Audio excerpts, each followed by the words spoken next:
जब बस को देखा मैं हैरान हो गया। मैंने ये समझा कि मैं मर गया। वो उधर जब मैं ऊपर भी गया वो लोग मुझे नहीं देख रहे थे कि मुझे ऐसा लगा कि मैं मर गया, सिर्फ मेरा साया इसको बचा रहा है। मुझे ऐसा लगा। मुझे क्या पता ये मरता है, मुझे पता होता मैं पीछे पीछे जाती रुखसत करती उसको। मैंने नहीं देखा, फिर मुझे क्या पता ये मर के आएगा। जगह पर मार दिया ना, सांस क्या ले उस क्या पता, अम्मी बोला है, अल्लाह बोला है, उसने क्या बोला।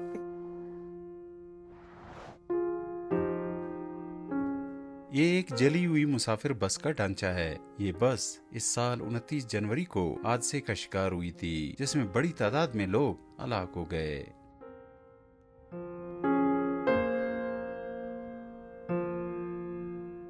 हादसे से दो चार होने वाली मुसाफिर बस सबसे पहले इस पुल के उस कोने से टकरा गई थी और वहां से टकराने के बाद इसके इस साइड के पिलरों से टकराती हुई इस मुकाम से नीचे गिर गई थी।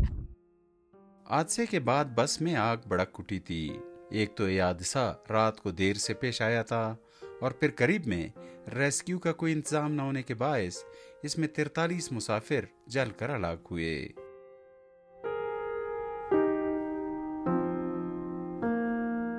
हादसे का शिकार होने वाली बदकिस्मत बस नीचे गिरने के बाद यहाँ इसमें आग लगी थी और इसमें 3-4 लोग बच गए थे और बाकी जितने भी लोग थे वो जल कर हलाक हो गए थे। चूँकि जलने के बायस उनकी लाशों को निकालना मुमकिन नहीं था। उस वक़्त इसकी ढांचे को कुछ फासले पर मुंतकिल किया गया था और उस वक्त से ढांचा यहीं पड़ा हुआ था और अब इसको कहीं और मुंतकिल किया जा रहा है।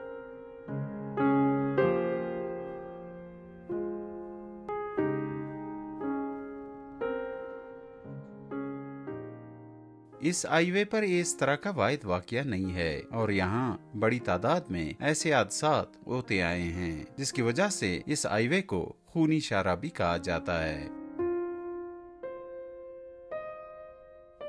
यही जानने के लिए मैंने अपना सफर शुरू किया कि ये जान सकूं कि आखिर इशारा इतनी खतरनाक क्यों है।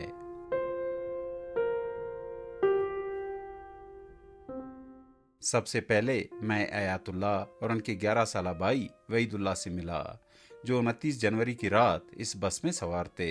अगरचे दोनों भाई बच गए मगर खानदान के 4 अफराद इसमें मारे गए। सिर्फ थोड़ा इतना जगह था, बस उससे मेरा अम्मी के सर दिख रहा था, ऐसे पड़ा हुआ था और हाथ ऐसा बाहर था जैसे इसको निकाला हुआ है और उसका शोल्डर दिख रहा था। बस मुझे ऐसा लगा कि मैं नींद में हूँ।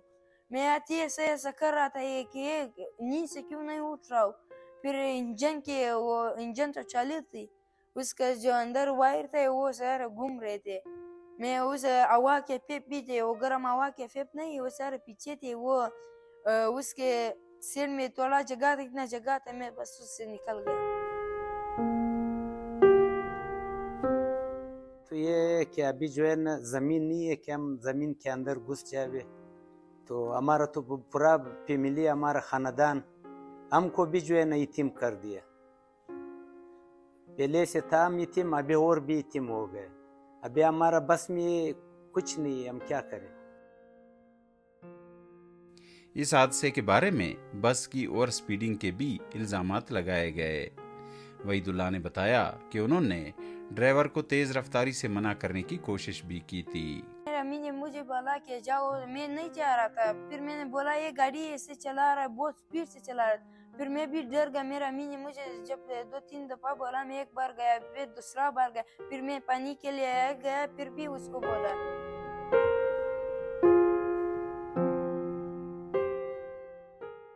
इसके बाद मैंने कोयटा में हॉकी के साबिक खिलाड़ी सैयद इम्तियाज शाह के घर का रुख किया, जो गुज़िश्ता साल अक्टूबर में 3 दीगर साबिक खिलाड़ियों के साथ इसी सड़क पर हादसे में हलाक हो गए थे।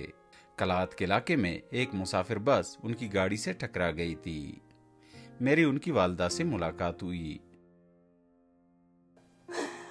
ये बोलता नहीं रो, छोटा बोलता क्यों रोती है। मैं बोलती मैं रोऊंगी, मैं तो रोऊंगी, मेरा जवान बेटा बन गया।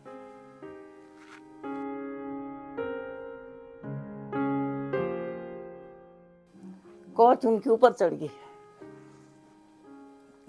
ऐसा कर दिया उनको। मुझे ये नहीं पता है, मेरा बेटा लाया डब्बे में बंद कर, डब्बा नहीं होता उसमें बंद कर रखा था, मैंने नहीं देखा है, मैंने नहीं देखा है बच्चे, मैंने उसको नहीं देखा है। मैं उसकी माँ थी, कुछ किसी को कुछ नहीं होगा मुझे, मैं क्या करूं अल्लाह।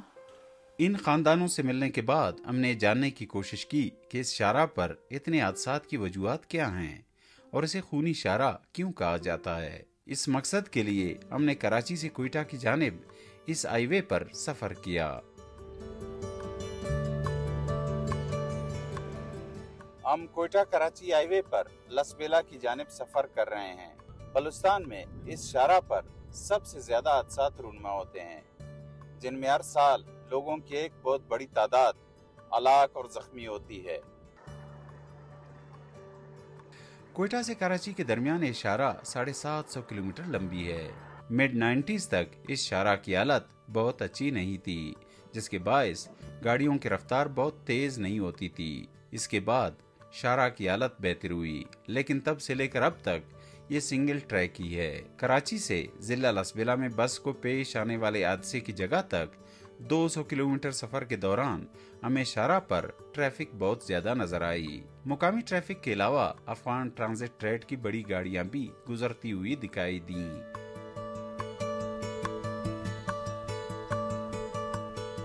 बलूचिस्तान में जितनी भी शाराएं हैं, उनमें कोयटा और कराची के दरमियान शारा पर ट्रैफिक का दबाव सबसे ज्यादा है।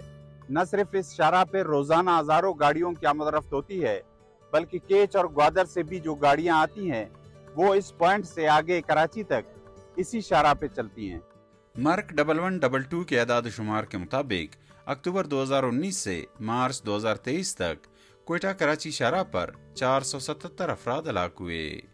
इसी दौरान इसी शारा पर 26,517 अफराद जख्मी हुए। कोयटा कराची हाईवे पर मुसाफिर बसों के हादसात बहुत पेश आते हैं।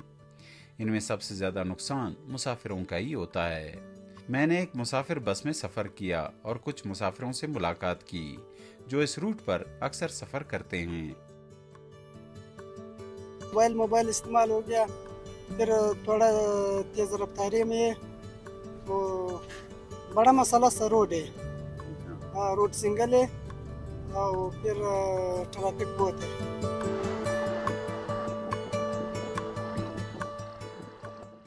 लेकिन बस में सफर के दौरान जब मैंने इसके ड्राइवर से बात की तो उन्होंने हाईवे की सिंगल ट्रैक होने को हादसात की बड़ी वजह करार दिया। ये रोड सिंगल रोड है ना, ट्रैफिक बहुत ज्यादा है। इस रोड पर अफगानिस्तान की गाड़ियाँ भी है, ठीक है ना, और मोटरसाइकिल भी है और गदा रेडी भी है, और स्पीड का वजह नहीं है, ये वजह है ये रोड सिंगल है, इस पर ट्रैफिक बहुत ज्यादा है। इस शारा के आधे से कम हिस्से पर ट्रैफिक की मॉनिटरिंग की जिम्मेदारी मोटरवे पुलिस की है।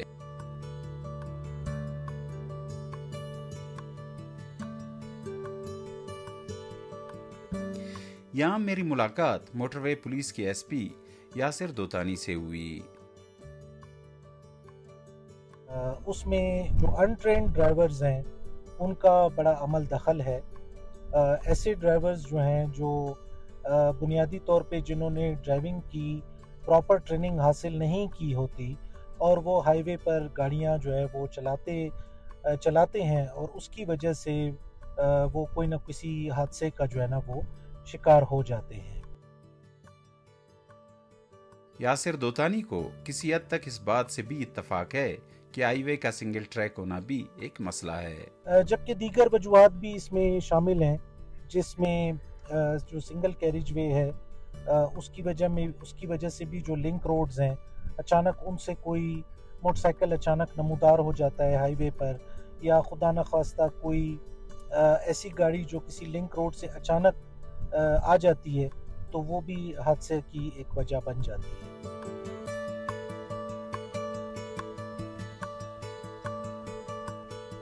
हम कोयटा में मोटरवे पुलिस की कंट्रोल रूम भी गए, जहां ट्रैकर्स के जरिए मुसाफिर बसों की रफ्तार को मॉनिटर किया जाता है।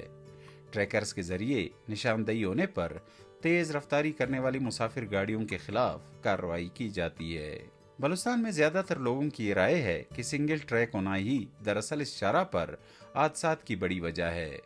जब मैंने शिकायत नेशनल हाईवेज अथॉरिटी के हुक्काम के सामने रखी तो उनका कहना था कि इन हादसात की बड़ी वजह कवानीन पर अमल दरामद न होना है।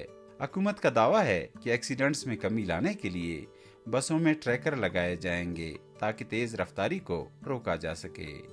इसके साथ साथ इस हाईवे को डबल ट्रैक करने का मंसूबा भी शुरू कर दिया गया है और इसके अलावा ड्राइवर्स की ट्रेनिंग भी की जाएगी। अगरचे सूरत-ए-हाल की बेहतरी के लिए सरकारी हुक्काम के दावे तो बहुत हैं, मगर अब तक इस पर होने वाले हादसात ने कई खानदानों को उजाड़ कर रख दिया।